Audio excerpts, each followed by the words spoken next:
அடுத்து ஒரு கிரீடத்தை குறித்து வேதம் பேசுகிறது. அவருடைய இரக்கங்கள். ஒரு மனிதனுடைய தலையில் எத்தனை கிரீடத்தை தான் வைக்க முடியும்? ஒரே ஒரு கிரீடத்தை தான் வைக்கலாம். எப்படிப்பட்ட அரசனாக இருந்தாலும் ஒரு கிரீடத்திற்கு தான் அந்த தலையிடம் உண்டு. ஆனால் வேதம் சொல்லுகிறது, கிருபை என்று ஒரு ராஜமுடி மட்டுமல்ல, இரக்கம் என்னும் ஒரு ராஜமுடி.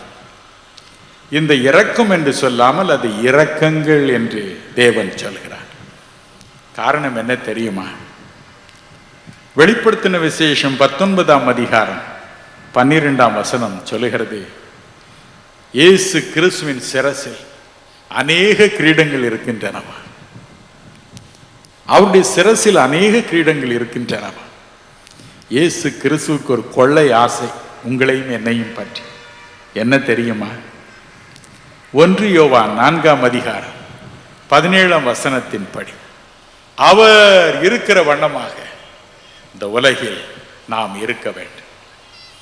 விண்ணுலகில் அவர் எப்படி இருக்கிறாரோ அதை போல நாம் இந்த உலகில் பாக்கியவானாய் பாக்கியவதியாய் செழிப்போடு வாழ வேண்டும், இருக்க வேண்டும், கம்பீரமாக இருக்க வேண்டும் என்பது அவருடைய விருப்பமா.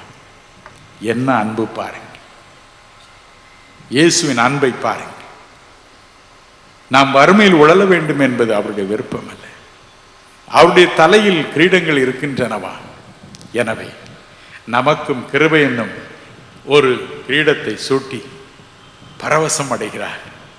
அதன் பிறகு இரக்கங்கள், பலவிதமான இரக்கங்கள், அவற்றை கம்பீரமாக நம்முடைய தலையில் சூடி அழகு பார்க்கிறார். நம்முடைய அன்பு தகப்பன். கவலைப்படவே படாதிருங்கள். வேதம் என்ன சொல்கிறது? 2 சாமுவேல் 24:14, அவருடைய இரக்கங்கள் மகா பெரியது, அளவில்லாத இரக்கம். புலம்பல் 3:22-23 சொல்கிறது, அவருடைய இரக்கங்களுக்கு முடிவே இல்லை. ஏன் முடிவில்லை? 2 கொரிந்தியர் 1:3 சொல்கிறது, அவர் இரக்கங்களின் பிதா, இரக்கங்களின் தகப்பன், இரக்கங்களின் ஊற்று, இரக்கங்களின் தோற்றம். அவரிடமிருந்து புறப்படும் இரக்கங்களுக்கு முடிவே இல்லை. அவரும் முடிவில்லாதவர். மட்டுமல்ல, எபேசியர் 2:4 பாருங்கள், அவர் இரக்கத்தில் ஐஸ்வர்யம் உள்ளவர். அளவில்லாத இரக்கங்கள் அவரிடம் உண்டு. அளவே இல்லை. கடல் மணலை போல அவரிடம் இரக்கங்கள் உண்டு. என் அன்பிற்குரியவர்களே, எனவே கவலைப்படாதீர்கள். அவருடைய இரக்கங்களுக்கு முடிவே இல்லை. போகட்டும்.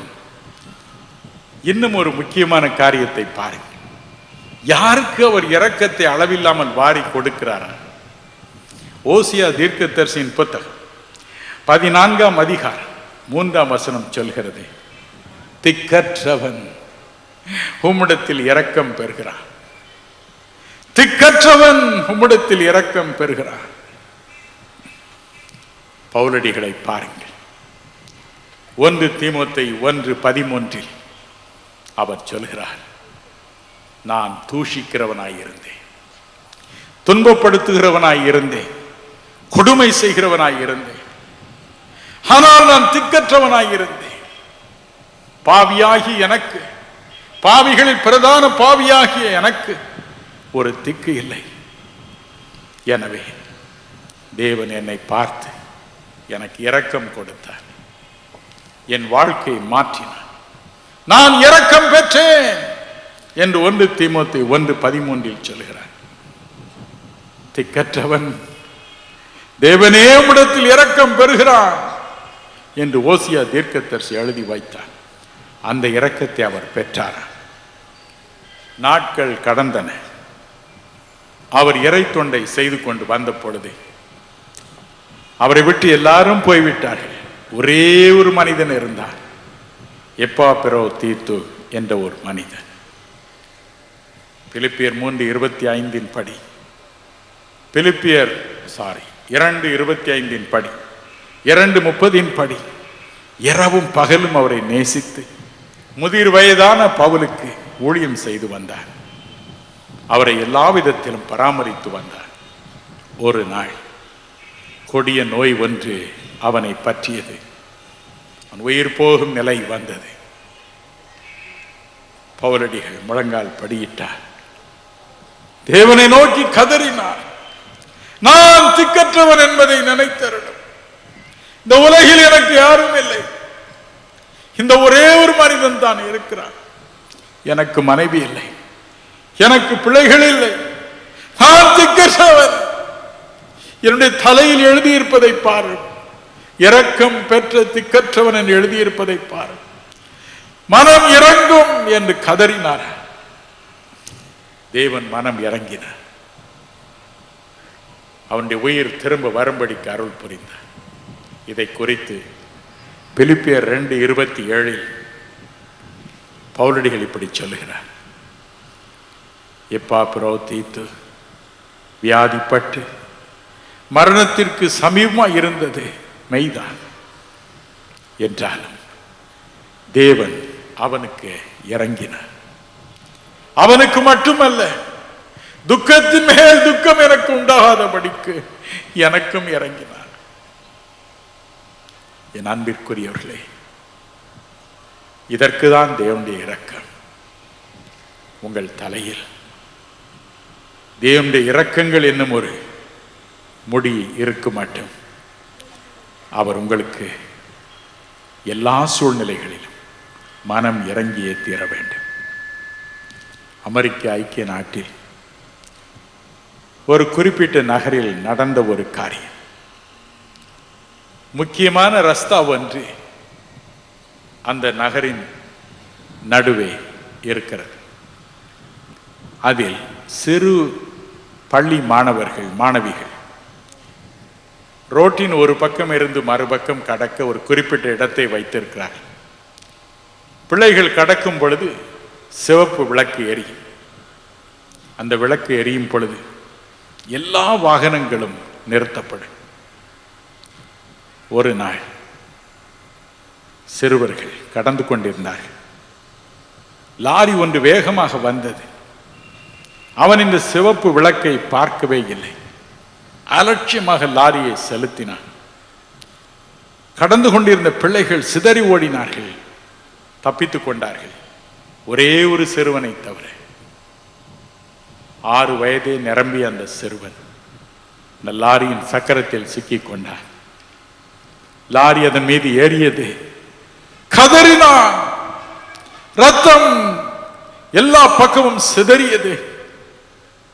அப்படியே அவன் ஒரு அப்பளம் போல மாறிவிட்டான். கஷ்டப்பட்டு லாரியை நிறுத்தினான். லாரி டிரைவருக்கு கைகால் ஒரே உதறல். சுற்றிலும் பொதுமக்கள் ஓடி வந்தார்கள். ஒருவர் ரிவால்வரை தூக்கினார். நான் அவனை சுடட்டும் என்றார். நல்ல வேளையாக அந்த பக்கம் வந்த காவல்துறை அதிகாரிகள் அவனை காப்பாற்றினார்கள். அவர்களுக்கும் ஒரே கோபம். இறங்கு கீழே என்றார்கள். கைது செய்தார்கள். பையனின் தகப்பனார் ஓடி வந்தார். அவர் ஒரு போதகர். தன் அன்பு மகனின் உடலை பார்த்தார். மனம் கசந்து அழுதார். ஐயோ மகனே, உனக்கு பதிலாய் நான் மரித்திருந்தால் எவ்வளவு நலமாயிருக்கும் என்று கதறி அழுதார். நாட்கள் கடந்தன. அந்த லாரி டிரைவர் மீது போடப்பட்டு இருந்த வழக்கு கோர்ட்டிற்கு வந்தது. போதகர் போயிருந்தார். இந்த துயர காட்சியை நேரில் பார்த்தவர்கள் திரளாய் போயிருந்தார். வழக்கு ஆரம்பிக்கும் முன்பதாகவே கூச்சல் போட்டார்கள். நீதிபதி அவர்களே, அவனை சுடுங்கள், அவனுக்கு கொலை தண்டனை வழங்குங்கள். ஒரே கூச்சல். நீதிபதி வந்தார். வழக்கை எடுத்தார். கடைசியாக போதகரிடம் ஒரு கேள்வி கேட்டார். நீங்கள் என்ன சொல்கிறீர்கள்? நீங்கள் என்ன சொல்கிறீர்கள்? அக்கம் பக்கத்தில் இருந்தவர்கள் கூச்சலிட்டார்கள். அவருடைய பெயர் டான் ரைலி.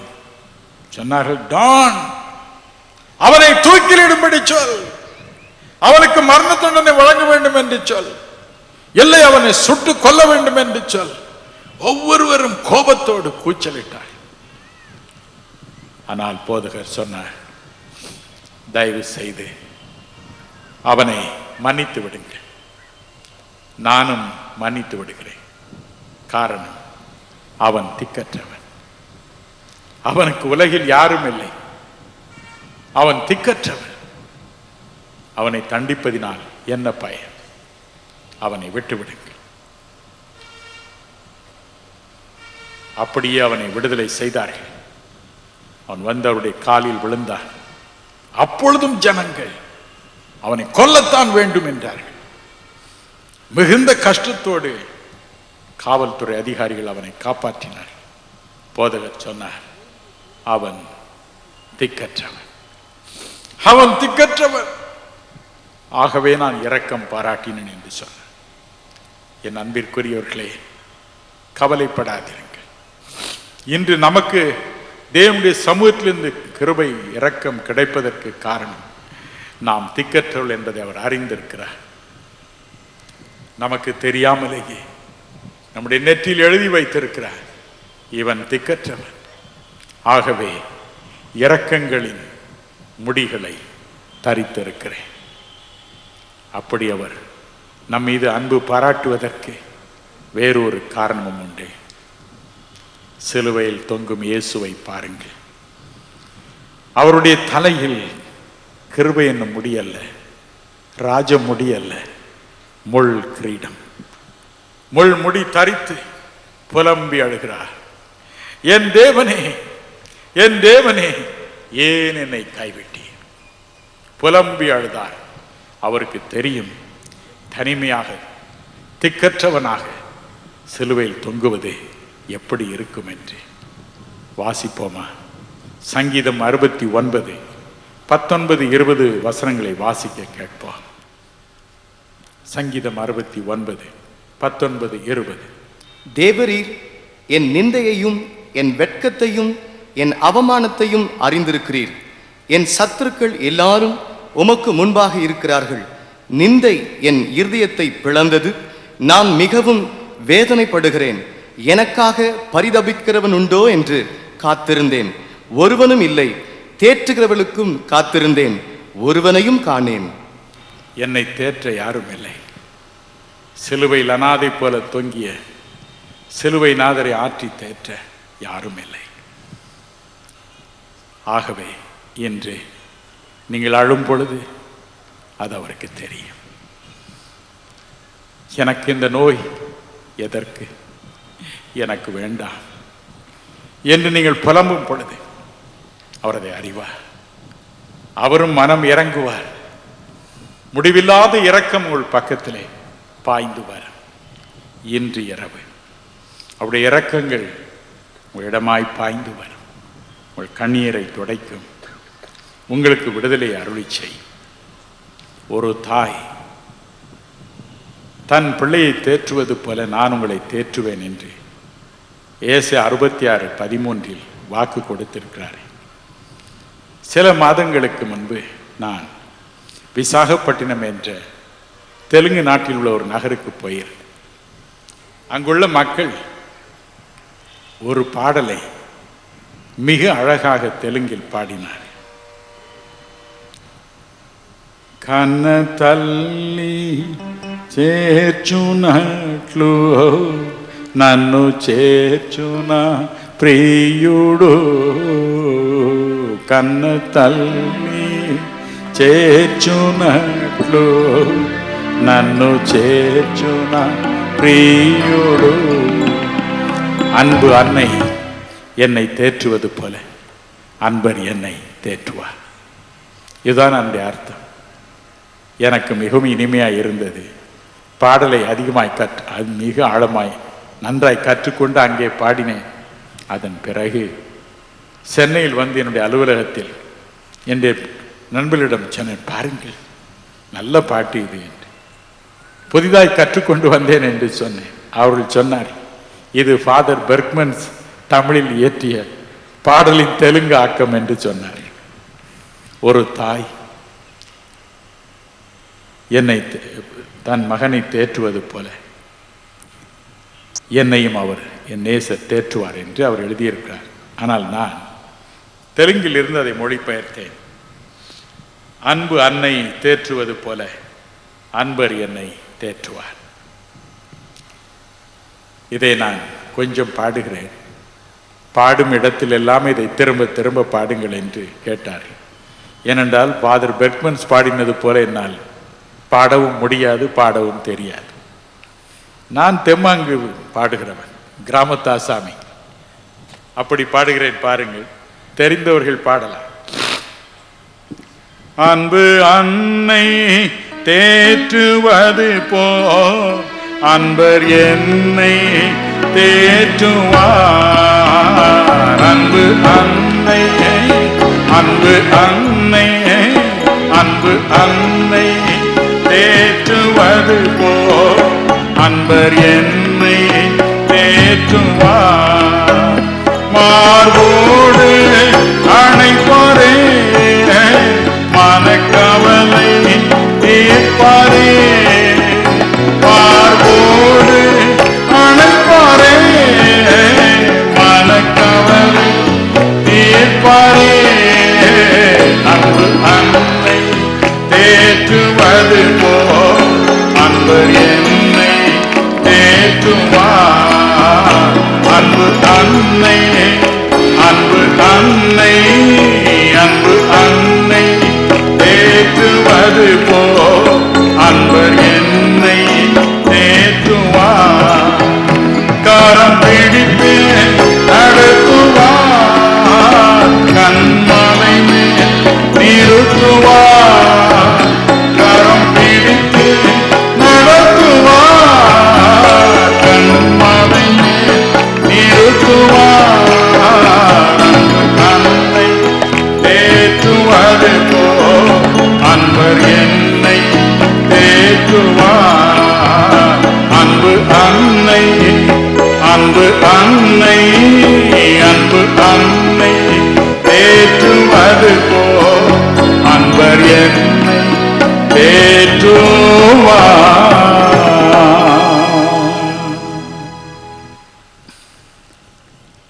என் அன்பிற்குரியவர்களே, நமது தலையில் இரக்கம் என்னும் முடியை சூட்டி இருக்கிறார்.